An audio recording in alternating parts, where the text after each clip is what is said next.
Hi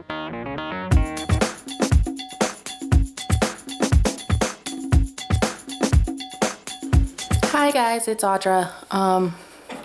Making a video. Don't know what this is going to be about. So I don't know. My husband and I just got back from a run at Michael's, so be prepared tomorrow. They'll probably, I don't know. I have a meeting at work tomorrow. There's going to be a haul video coming up. I just have to figure out when I'm going to do it. I have a meeting tomorrow. I don't know how long that's going to go. And then I have our forum. It's like our big regional get-together for school on Friday. That's an all-day thing out of town. I have to drive like an hour and a half out of town to get to it. And then Saturday I have another meeting. So Sunday it might have to be it. Yeah, I was thinking about doing my room, like showing me decorating and organizing my room and all that stuff, because I did that this morning and I forgot my camera. So right now I am getting ready for lunch. I have some egg salad and some BLT lettuce wraps. And I don't know, actually that looks pretty interesting to me. I love documentaries. And what is this? Bigfoot's reflection. Even faced with ridicule, these dedicated researchers refuse to relinquish the hunt for an elusive forest legend. Okay. So, yeah, I don't know. I don't know what to talk about. Oh, I know what we can talk about. We can talk about the issues that I'm having right now with this low carbing. No, I'm doing fine. I'm still following the plan. I'm still doing everything I'm supposed to be doing, just like I'm supposed to be doing it. But I started my period. I started my period yesterday. I will say this, the good thing is my cramps weren't as bad as they normally are. I still had some cramping, but they're not as bad as they have been in the past. In the past, I've been so bad. I've been in tears. I've been curled up in a ball, rocking. Like, I've had some pretty severe cramping. Camera case. So this time I didn't have the cramping as bad. So that was nice. But I am having chocolate cravings. And again, my husband's not helping out. He's like, we had to go get me some feminine hygiene stuff because I ran out today. But he's like, oh, while we're here, let's just load up just for today on the chocolate and let's do it. I'm like, no, I'm not doing that. That's not happening. Like, stop. So yeah, he just started the low carb thing. So he is kind of going through the withdrawals right now. So yeah, my flow is actually kind of heavy too. I mean, it's normally heavy, but like this is even heavier. It's kind of scary. But oh well. Let's see what else. I don't know what else. Went to the doctor yesterday for my pre-op.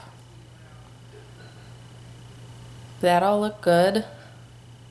I got a few things done in my classroom. I was only there a few hours because my husband wanted to go to Michael's like earlier, so I had to be home by like noon.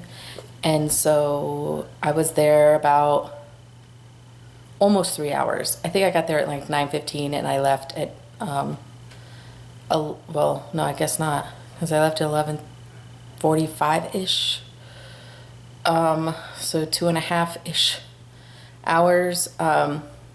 They decided to use my room as a storage for all the supplies. So what happens at my school is the students for registration and all that bring in supplies, and they have like supplies in middle school that go in their backpack, so they don't need to drop those off.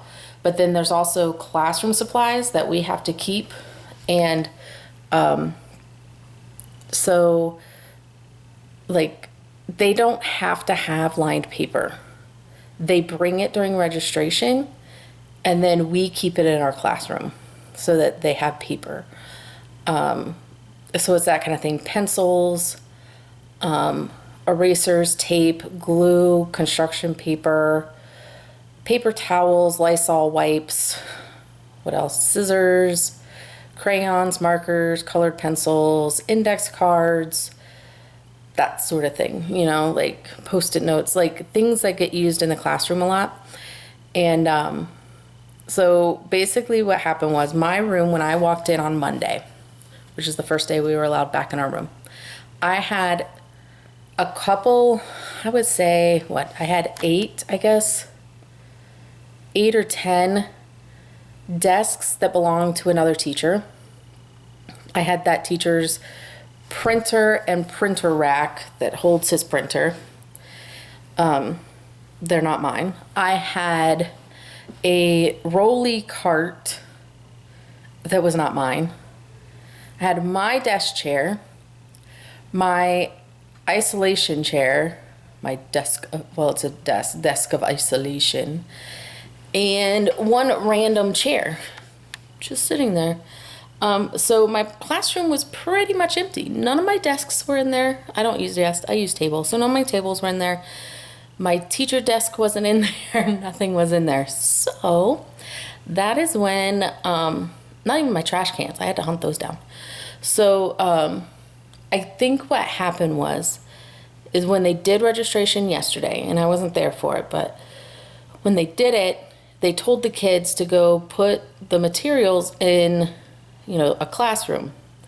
Well, I think what was meant was that, like, if it's an 8th grade supply, it needs to go in an 8th grade classroom. If it's a 6th grade supply, it should go in a 6th grade classroom. And if it's a 7th grade supply, it should go in a 7th grade classroom. And it didn't matter, just pick one and put them in there. And the students just threw them all in one. So I had to move stuff around. Also, what happened was all my furniture got delivered yesterday as well.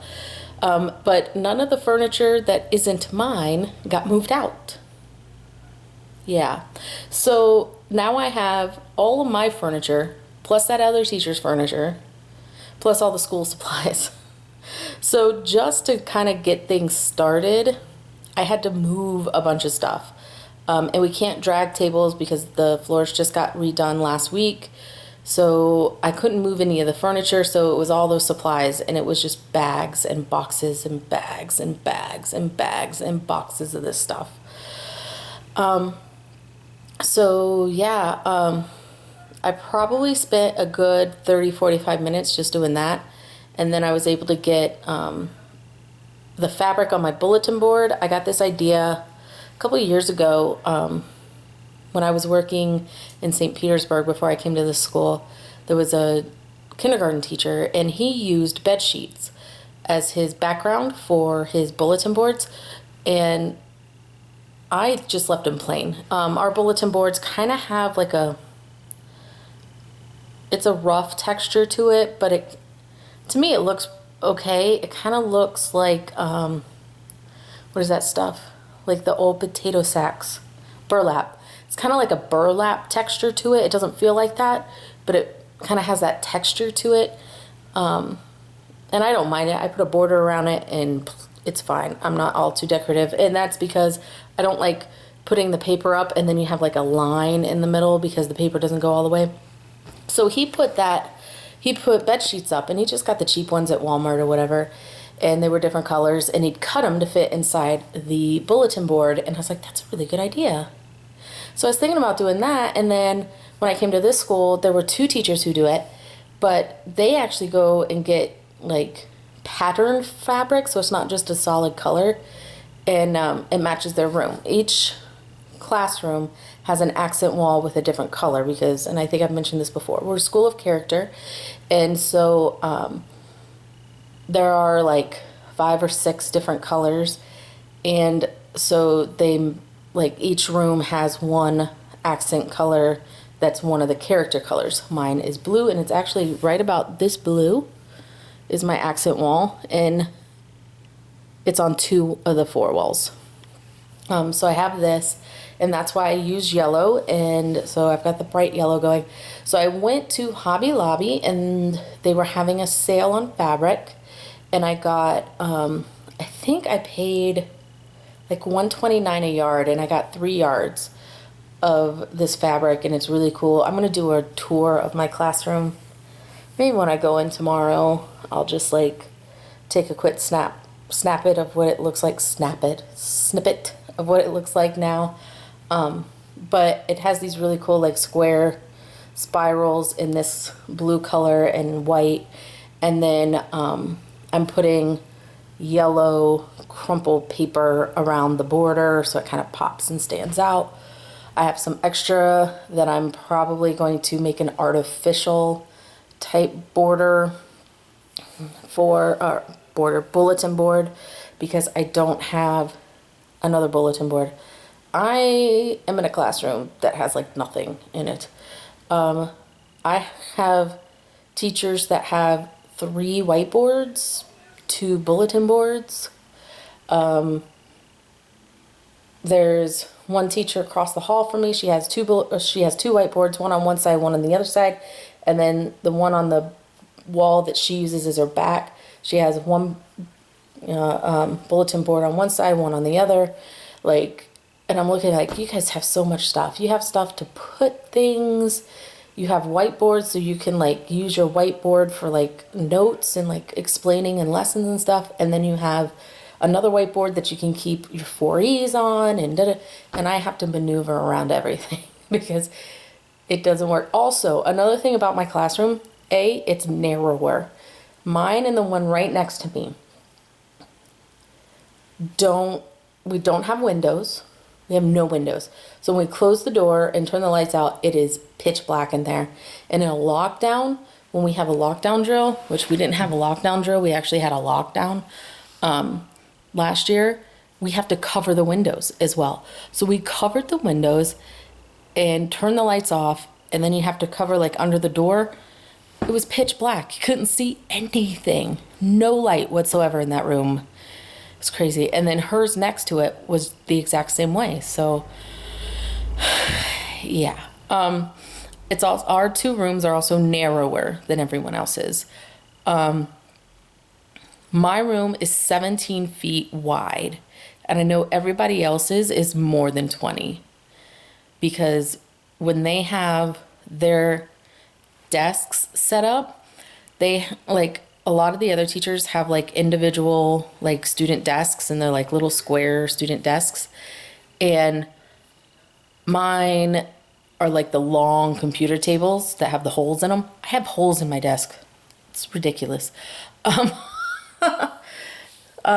So anyway, when I put my tables, the only way I can set it up, there's no way I can rearrange my room. I've tried, but I have to set up 4 desks like in a line, so I have 4 going long ways facing the whiteboard.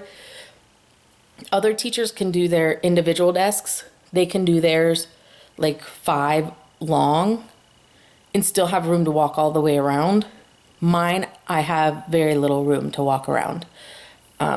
So yeah, and they could do tables long ways and then tables along the back and still have room to walk around, and I can't. It's ridiculous.